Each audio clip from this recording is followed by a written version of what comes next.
Good day, I'm Theodore Henry, and this is your JIS News for Tuesday, April 2, 2024. Prime Minister Andrew Holness has welcomed the Vineyards at Deanery housing development, which supports the government's vision of improving housing stocks and redeveloping urban spaces like Vineyard Town. Mr. Holness took part in the ribbon-cutting ceremony last week, a public-private partnership through the Jamaica Mortgage Bank. The two-block complex includes studio and two-bedroom apartments with a penthouse on the 6th floor of both blocks. Even as he welcomed developments such as this, which serve to redevelop urban spaces and the city of Kingston, the Prime Minister insists that it must be done in an orderly way. He says wide-scale development in this manner will help to reduce the cost of production and enable more affordable units. So that we create a critical mass so that we can have higher densities without compromising, one, the sustainability and the protection of the environment, but increased convenience. Findings of the 2022 Jamaica Multiple Indicator Cluster Survey, MICS, have shown that the country is making significant advances in several areas of child development. Data on education for the island's 700,000 children shows 94% of those aged 2 to 4 are developmentally on track. The survey also reveals that 99% completed primary school and 95% of adolescents aged 17 to 19 completed grade 9. The Mix 2022 findings show significant advances in the country. It is commendable that 99% of Jamaica children are completing primary school and 95% of adolescents aged 17 to 19 have completed grade 9. It is also commendable that Jamaica continues to see high levels of vaccination in the first years of all baby lives. Jamaica's fourth MIC survey was released recently.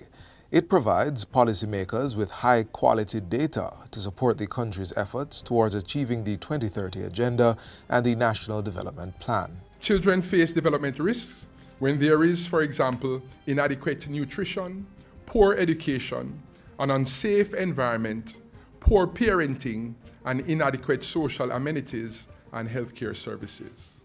It is therefore critical that as we strive towards developed country status, we continually assess the status of children as a development imperative. MIX is a valuable tool designed to do just that. For the first time, data was disaggregated on children with functional difficulties within the overall results.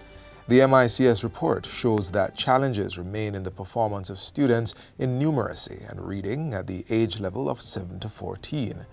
It's reported that 38% of this group did not acquire foundational reading skills, while only 50% acquired foundational numeracy skills.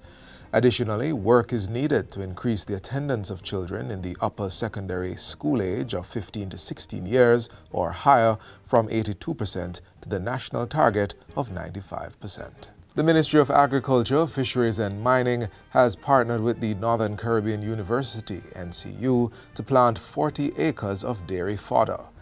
Dairy fodder is a protein source, such as dried hay, used to keep cattle healthy and boost their breeding effectiveness.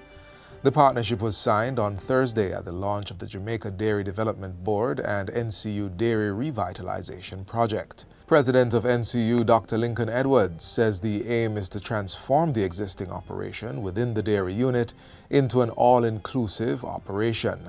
This is to include animal care, reproduction, feeding management, milking and value-added processing that provides tutorial interface and commercial output. Agriculture Minister Floyd Green says it is time for Jamaica to reclaim its role as a world leader in dairy by increasing the amount of milk being produced.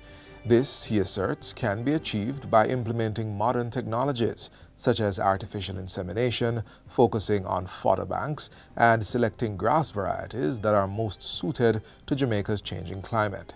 He also emphasizes the importance of training future agriculturalists beginning at NCU.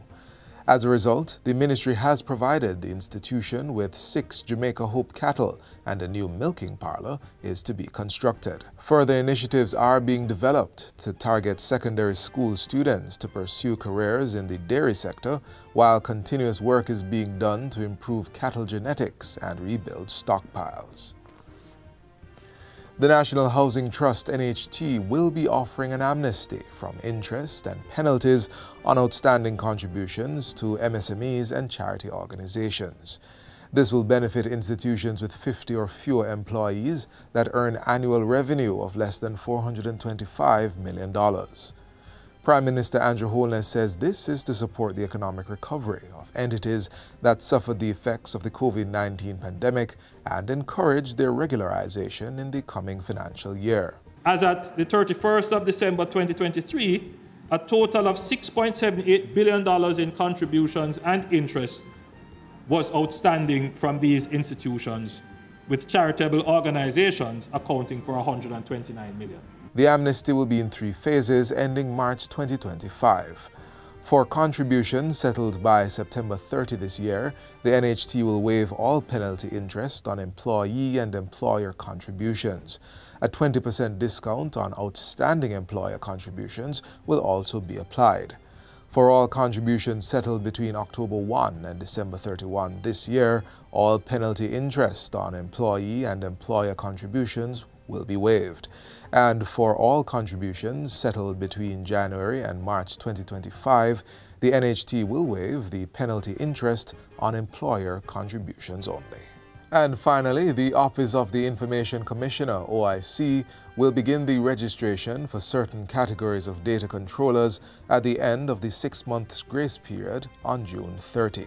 Ministries, departments, and agencies of government, high-risk sectors such as financial, health, education, tourism, and ICT services, other businesses that conduct data processing on a large scale or that have a significant risk of prejudice to a large number of data subjects, and data controllers who are required to appoint a data protection officer. With the Data Protection Act now in place, the OIC has launched its official portal for data controllers to register. According to the Prime Minister, the Office of the Information Commissioner will publish the categories of controllers who will be required to be registered at the end of June.